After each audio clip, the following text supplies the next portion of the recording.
ಹೊಗಳೋ ಅಧಿಕಾರನೂ ಇದೆ, ತೆಗಳೋ ಅಧಿಕಾರನೂ ಇದೆ. ಆದರೆ ಅದು ಜವಾಬ್ದಾರಿಯುತವಾಗಿ ಮಾತಾಡಬೇಕಾಗ್ತದೆ. ಅದು ಯಾರಾದರೂ ಆಗ್ಬೋದು. ಮುಖ್ಯವಾಗಿ ಅವರು ಜವಾಬ್ದಾರಿಯುತ ಪತ್ರಕರ್ತರು ಜವಾಬ್ದಾರಿಯಿಂದ ನಡ್ಕೋಬೇಕಾಗಿತ್ತು. ಪರವಾಗಿಲ್ಲ, ಅವೇಳವಾಗಿ ಮಾತಾಡಿದ್ದಾರೆ ಸರ್. ಅವ್ರು ಮಾಡಿದ್ದಕ್ಕೆ ಅವ್ರು ಅನುಭವಿಸ್ತಾರೆ. ಸೊ ಈಗ ನಾವು ಅದನ್ನು ಎಷ್ಟು ದೊಡ್ಡದು ಮಾಡ್ಕೊಳ್ತೀವಿ, ಎಷ್ಟು ಪ್ರತಿಕ್ರಿಯೆ ಕೊಡ್ತೀವಿ, ಅವ್ರನ್ನ ನಾವು ದೊಡ್ಡವ್ರು ಮಾಡ್ದಂಗೆ ಆಗ್ತದೆ. ಅದೇ ರೀತಿ ಇನ್ನೊಂದಷ್ಟು ಜನಕ್ಕೆ ಪಬ್ಲಿಸಿಟಿ ಹುಚ್ಚಿರ್ತದೆ. ಪಬ್ಲಿಸಿಟಿ ಹುಚ್ಚು ಏನು ಅಂದರೆ, ಈಗ ಕಮೆಂಟ್ಗಳಲ್ಲಿ ಇವಾಗ ಯಾವುದೇ ಒಂದು ಕಂಟೆಂಟ್ ನೋಡಬೇಕಾದ್ರೆ ಯಾರೋ ಕಂಟೆಂಟ್ ಹೋಗಲ್ಲಂತೆ, ಕಮೆಂಟ್ಗಳು ಓದಕ್ಕೆ ಹೋಗ್ತಾರಂತೆ. ಅವ್ರ ಉದ್ದೇಶ ಏನಿದೆ ಎತ್ತ ಪೊಲ್ಯೂಟೆಡ್ ಅಟ್ಮಾಸ್ಫಿಯರು, ಟಾಕ್ಸಿಕ್ ಮೈಂಡ್ಸೆಟ್. ಯಾರಿಗೆ ಸ್ವಲ್ಪ ತಲೆಯಲ್ಲಿ ಉದ್ದೇಶಗಳು ಕರೆಕ್ಟಾಗಿರಲ್ಲ, ಹಾಗೂ ಸಮಾಜದಲ್ಲಿ ಸ್ವಲ್ಪ ಅಟೆನ್ಷನ್ ಗ್ರಾಬಿಂಗ್ ಅಂತಾರಲ್ಲ, ಈ ಅಸಹ್ಯವಾಗಿ ಚೆನ್ನಾಗಿರೋದು ಅಂತಾರೆ, ಆ ರೀತಿ ನಡ್ಕೊಳ್ಳೋರು ಒಂದಷ್ಟು ಜನ ಉಟ್ಕೊಂಡ್ಬಿಟ್ಟಿದ್ದಾರೆ ಸರ್. ಏನೂ ಮಾಡೋಕ್ಕಲ್ಲ. ಅವ್ರು ಮಾಡಿದ್ದವ್ರು ಅನುಭವಿಸ್ತಾರೆ.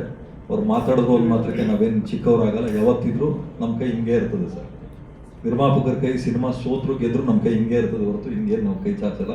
ಸೊ ಹಂಗಾಗಿ ಅವರು ಜವಾಬ್ದಾರಿಯಿಂದ ಭಾಳ ಎಲ್ಲದಕ್ಕಿಂತ ಹೆಚ್ಚಾಗಿ ವೈಯಕ್ತಿಕ ಅನ್ನೋದಕ್ಕಿಂತ ಹೆಚ್ಚಾಗಿ ಅವ್ರನ್ನ ಗುರುತಿಸೋದು ಪತ್ರಕರ್ತರು ಅಂತೇಳಿ.